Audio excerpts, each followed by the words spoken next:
flying. I just had a meeting last night with my entire team, except for one person who couldn't get on because of good old Filipino weather.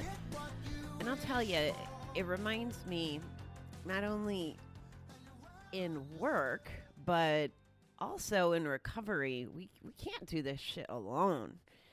I can't do this stuff alone anyway.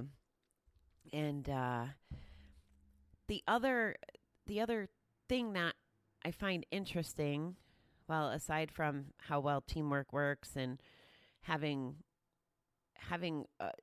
the right direction to have everybody move in is pretty cool too, because it's hard every day to carry the weight of everything by yourself, right? And what I noticed amongst my team, and this was strategic, there's a lot of things that they have in common, including like skill sets, but then there's also their differences, things that light them up or that they're creative about or passionate about or want to learn more about. And I'm comparing this to recovery in the sense that if you walk into a meeting or you're surrounded by recovery community, as you've seen, I've kind of gone off the rails a lot lately with it's not just about gambling. I kind of been speaking into addiction in general. And when you're engaged with people in these communities, like I'm in a community that isn't like AA, it's not a 12-step community, but for alcohol free.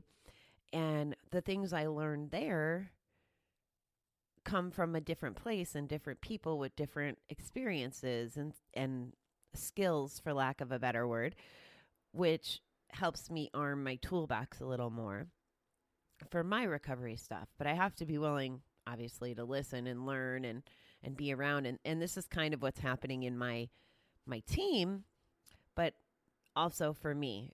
By being exposed to different people's, as GA says it, experience, strength, and hope, it's key. It's so key because we don't know what we don't know.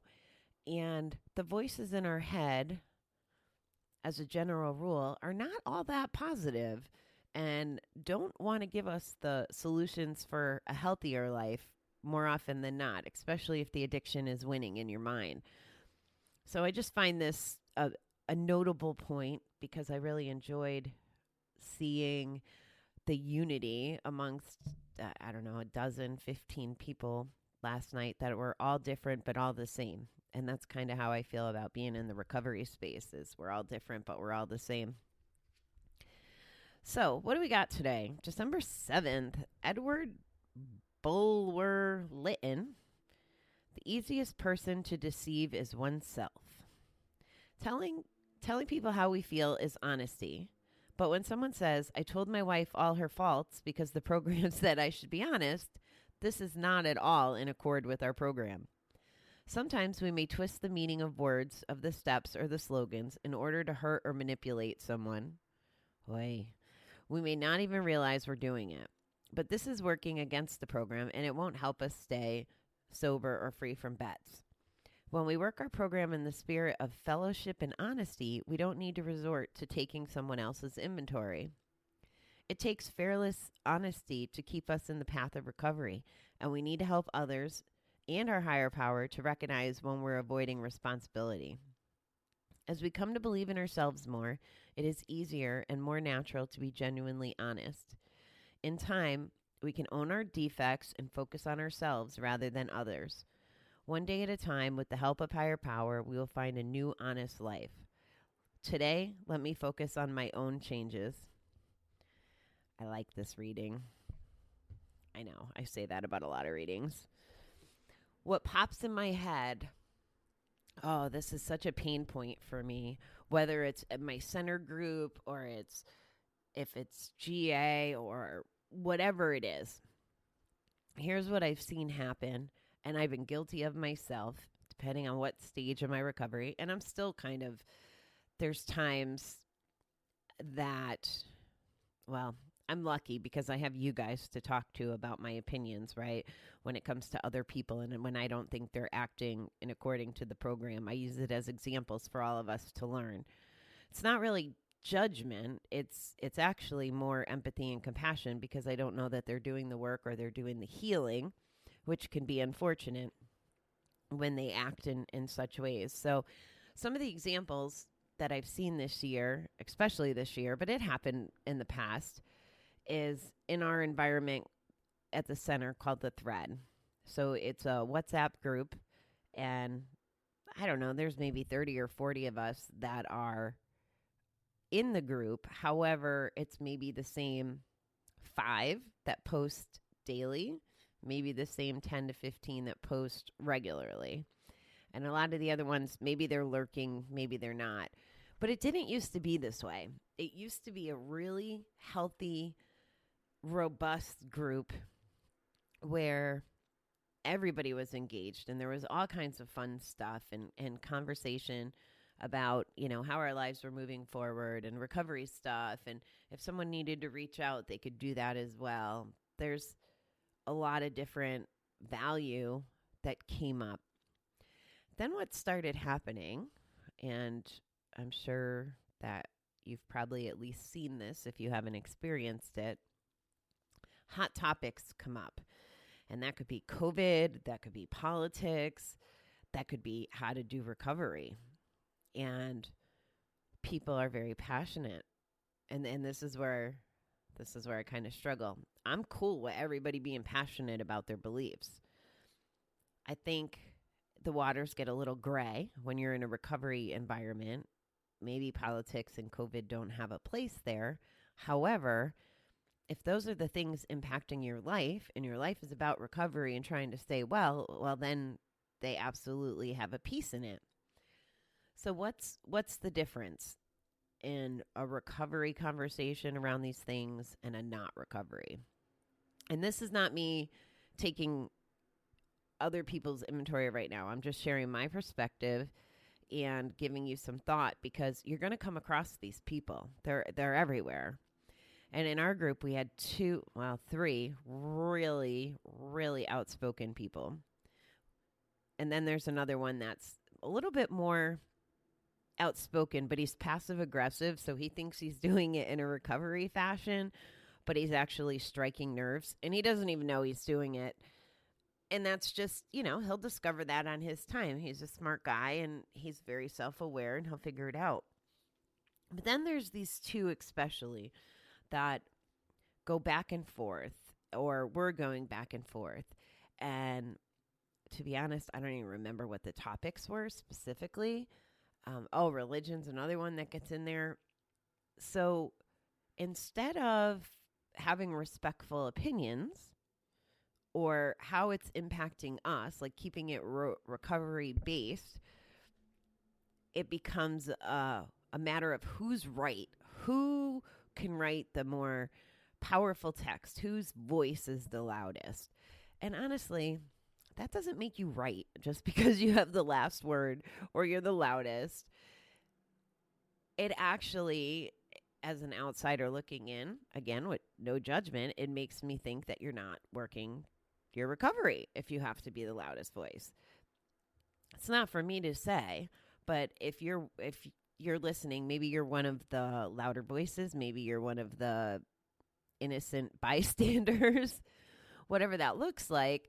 My only ask would be take a look at who you are and how you're showing up. And then if you are the loudest voice, what is that really about? Is it about winning the argument? Is it about feeling some sort of unworthy, that you think that by winning, it'll make you be better positioned? Does it feed your ego? Like, what is it about? Because if we're all about accepting each other and being similar but different, like my team, what's the point of creating these arguments and frustrations, right? GA literature talk there, right? What's the point of creating drama? What's the point of combating people that are supposed to be in your family or, your recovery family? Why are we doing that? So that's where it comes from, a place of empathy. They don't even know that they're doing that, right? They're just doing it. That's just what they know. They know what they believe and they know how to handle it that way. And I always remove myself from those conversations. I'll watch them. I don't even get involved in a way where I'm like, okay, everybody calm down, and then voice my perspective, because that's going against what I believe in. Like, why would I stimulate the argument? That's not me being in recovery. And if someone wants to feel a certain way, then they're absolutely entitled to feel a way. That's what I mean by I have this as an outlet. This is my feelings, and this is how I perceive things. And I try to do my best to show all the different points of view on topics, whether I agree with them or not. Maybe I do well at that. Maybe I don't. I don't really know what everybody's perspective is, but I know that if you're here and you're listening, you must think I do an okay job of that, and that I'm trying to be respectful of your views. And I'm not telling you what to do. I tell you to do some homework sometimes, but that comes from a good place of things that I know will work, proven ways that things will work and make your life better. So that's why I challenge you to do that. I mean, whether it's drinking water or being self-aware or practicing gratitude, like those are all just very fundamental things that are simple, not simple, but yeah, they're good starting points. If you're not used to all the meditation and the literature and the whatever the thing is, I guess it always brings me back to like the recovery dharma mentality, which is pretty much just be nice to other people, like treat people the way you want to be treated, show up in the world in a nice way, do no harm to others. It's all the same stuff, whether it's from there or the Bible or whatever, wherever you get your value rules from, they're pretty consistent, I think, as a general rule. Again, I'm not a theology expert or an expert on everything. I could just see similarities, whether it's 12-step or whatever it is. I really still need to get into smart recovery so I can talk to you guys about that, because I don't really know enough about that. Anyway, yeah, so the reading's talking about, and I can remember, this is bad recovery behavior, what I'm about to say, okay?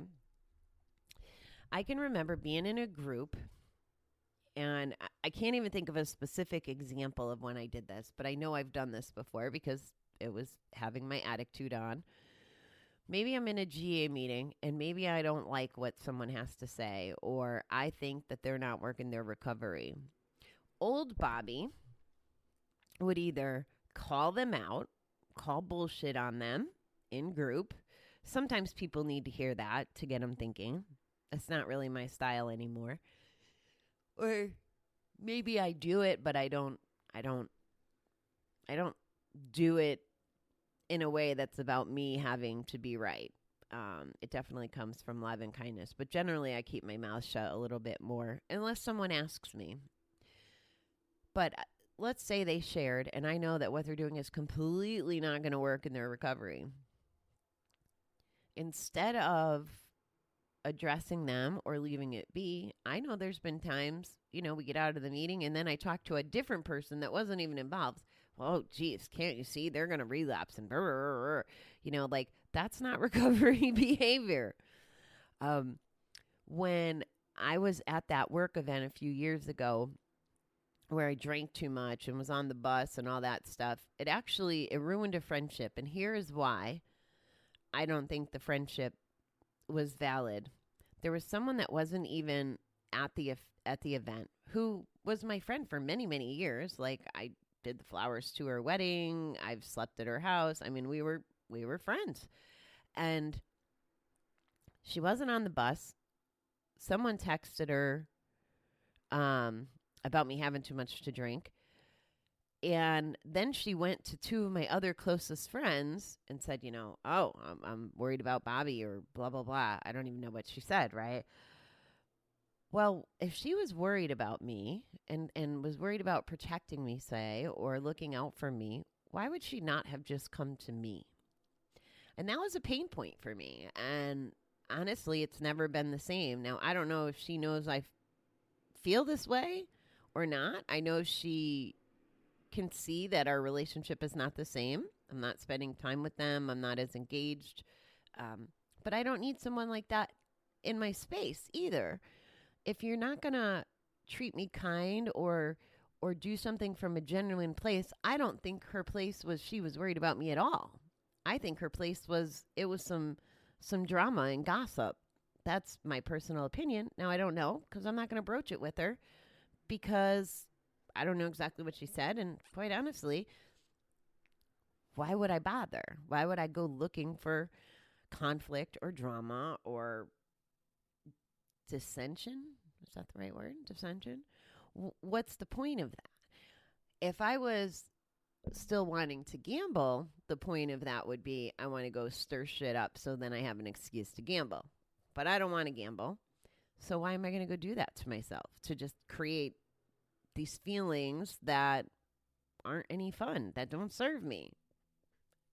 And quite honestly, my time is too valuable for that anymore. Like, I want to live my life. I want to do good things. I want to talk to you guys. I want to strategize for my recovery playgrounds. I want to build my team. And, like, I want to do things. I don't want to sit in chaos or generate chaos.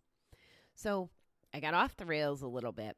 But the moral of the story is, if you're in an environment with other recovery people, and maybe you agree or don't disagree, before you speak or interact or do the thing, make sure you're looking inward first and understand your motivation.